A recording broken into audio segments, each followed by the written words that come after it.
তাহলে ফিলিস্তিনের মুসলমানদের দিকে তাকাও, তারাই হলো প্রকৃত ঈমানদার, তারাই হলো প্রকৃত ঈমানদার।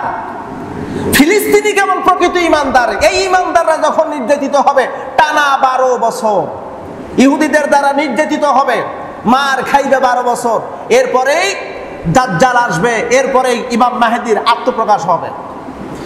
ফিলিস্তিনের বাইতুল আকসা মসজিদ ইহুদিরা দখল করবে, সেখানে আরেকটি তারা গির্জা নির্মাণ করবে ইহুদিরা, সেখানে আরেকটি শ্বেত পাথর দ্বারা সাদা একটি গির্জা নির্মাণ করবে, সেখানে দাজ্জালের অবস্থান হবে। তারপরেই হলো ইমাম মাহদীর আত্মপ্রকাশ হবে। ইমাম মাহদীর আত্মপ্রকাশের ব্যাপারে প্রিয় নবী বলছেন 3 জায়গার কোনো এক জায়গা থেকে ইমাম মাহদীর আত্মপ্রকাশ হতে পারে। জিবরাইল এসে জিজ্ঞেস করেছিল, ইয়া রাসূলুল্লাহ, মাতা সাআত, কবে ধ্বংস হবে?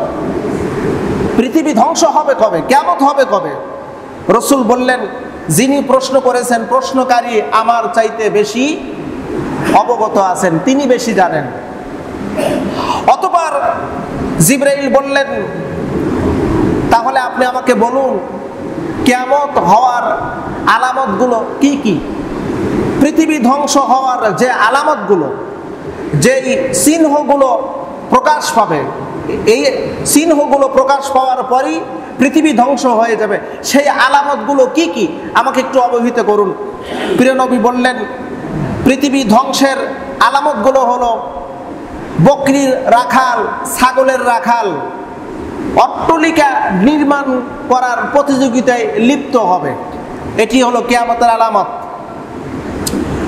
পৃথিবী ধ্বংসের আলামত হলো সাধারণত বকরির রাখাল, অর্থাৎ বকরির রাখাল বলতে সেই সময় বোঝানো হয়েছে সবচেয়ে নিম্নমানের কর্মচারী, স্বল্প আয়ের শ্রমিক, তাকে প্রিয় নবী উদ্দেশ্য করে বলেছেন বকরির রাখাল। বকরির রাখালরা বিশাল বিশাল অট্টালিকা গড়ার প্রতিযোগিতায় লিপ্ত হবে, তখন বোঝা যাবে কিয়ামত খুব নিকটে।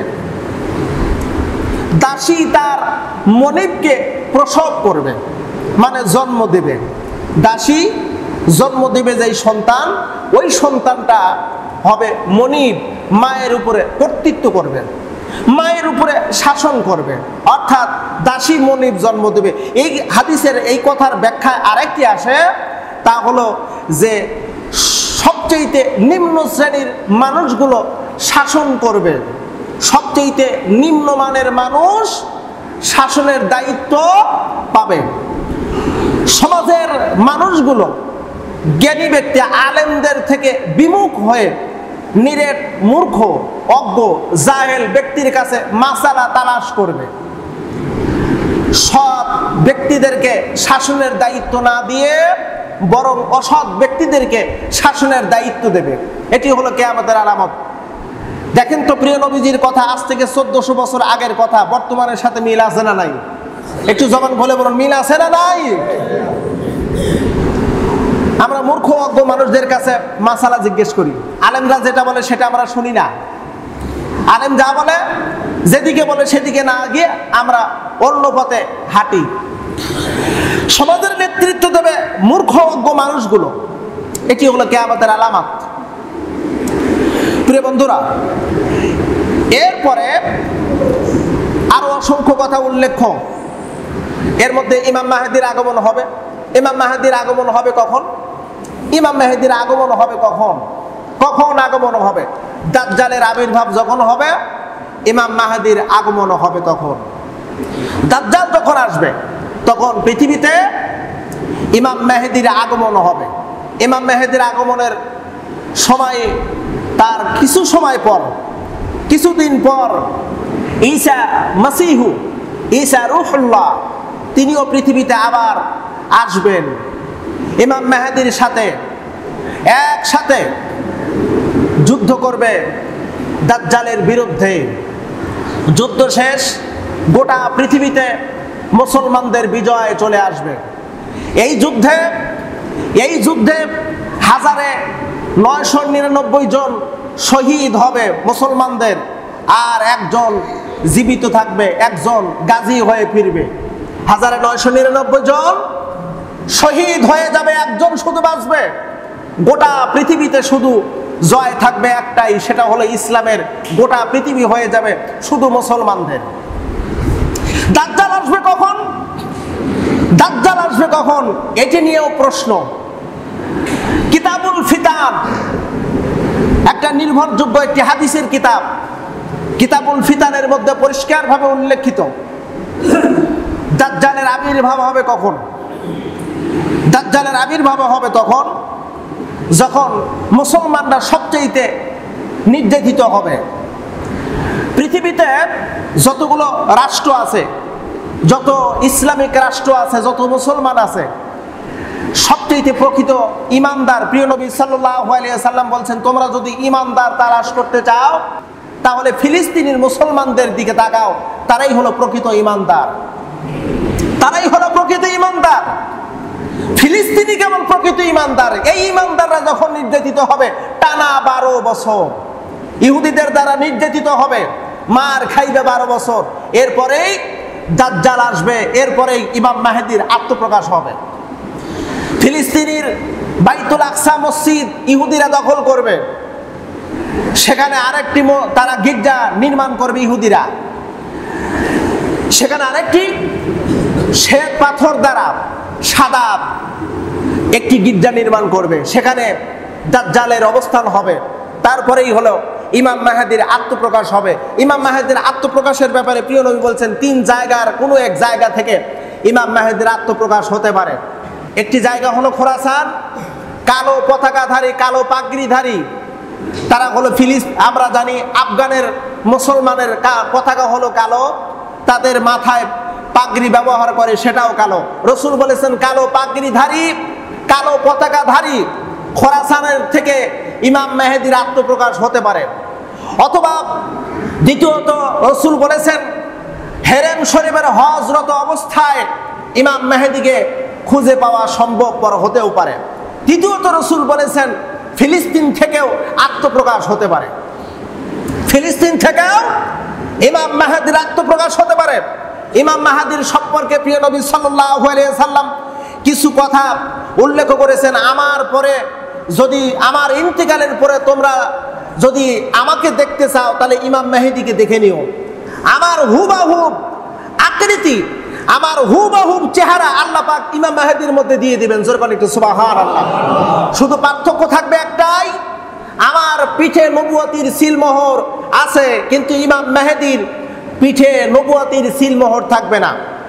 রাসূল কথাও বলেছেন ইমাম মেহেদীর জন্ম হবে কুরাইশ বংশে,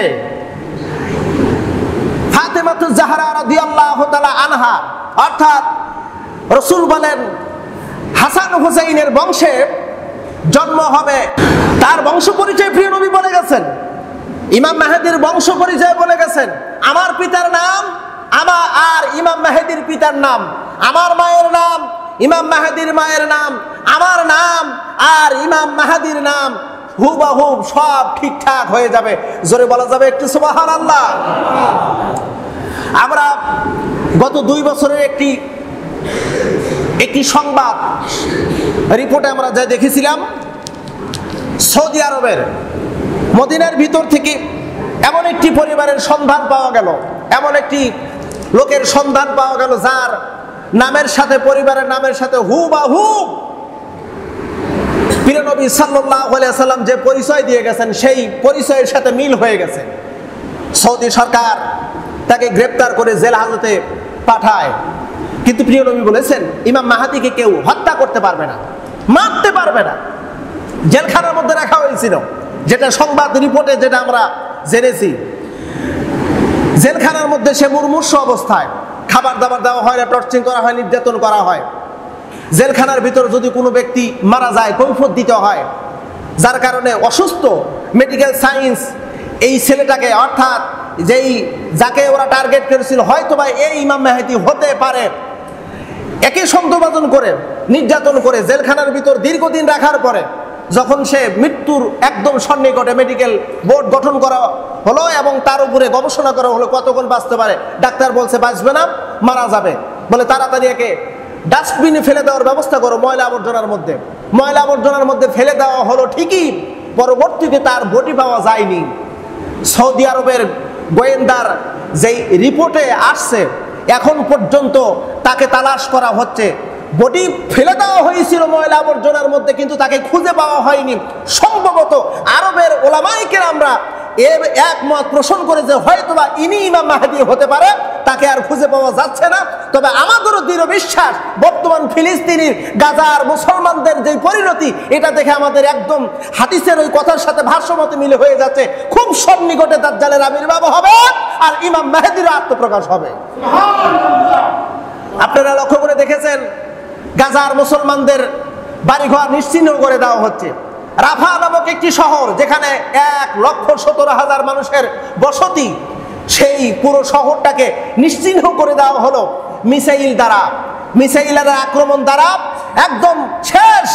সেখানে আর কোনো বসতি নাই। প্রিয় বন্ধুরা, গাজার মুসলমানদের যে পরিণতি, অবশ্যই পরিণতির জন্য কিন্তু আমরা মুসলিম, গোটা বিশ্বের মুসলিম 200 কোটি মুসলিম দায়ী। গোটা বিশ্বের মুসলিমরা দায়ী। আজকে লক্ষ্য করে দেখেন, 57টি ইসলামিক রাষ্ট্র রয়েছে, যেখানে 72 ক্ষমতাধর শক্তিশালী বড় বড় রাষ্ট্র। পৃথিবীর ভিতরে সবচাইতে পারমাণবিক অস্ত্রের শক্তির দিকে সবচাইতে সর্বপ্রথম অগ্রণীর যে অগ্রভাগে যেই রাষ্ট্রটি আছে, সেটি হলো পাকিস্তান। পাকিস্তান পারমাণবিক অস্ত্রের দিক দিয়ে নাম্বার 1। পাকিস্তান মুসলিম রাষ্ট্র। গাজার মুসলমানদের জন্য কি করলো? ইরাক, ইরান, এরপরে মিশর, দামেস্ক, প্রত্যেকটা ইসলামিক রাষ্ট্রগুলো কি করলো মুসলমানদের জন্য? এর জন্য দায়ী তো আমরাই। আজকে কেন আমরা মুসলমান নির্যাতিত হই? মাত্র ইহুদির সংখ্যা হলো 80 লক্ষ, 80 লক্ষ ইহুদি, অথচ আমরা মুসলিম 200 কোটি মুসলমান, 80 লক্ষ ইহুদির সঙ্গে আমরা পারতেছি না। কেন কেন পারতেছি না? না পারার কারণ হলো আমাদের মনের সংকীর্ণতা এতটাই নির্লজ্জ, এতটাই বেহায়াপনা, যেটা অকল্পনীয়।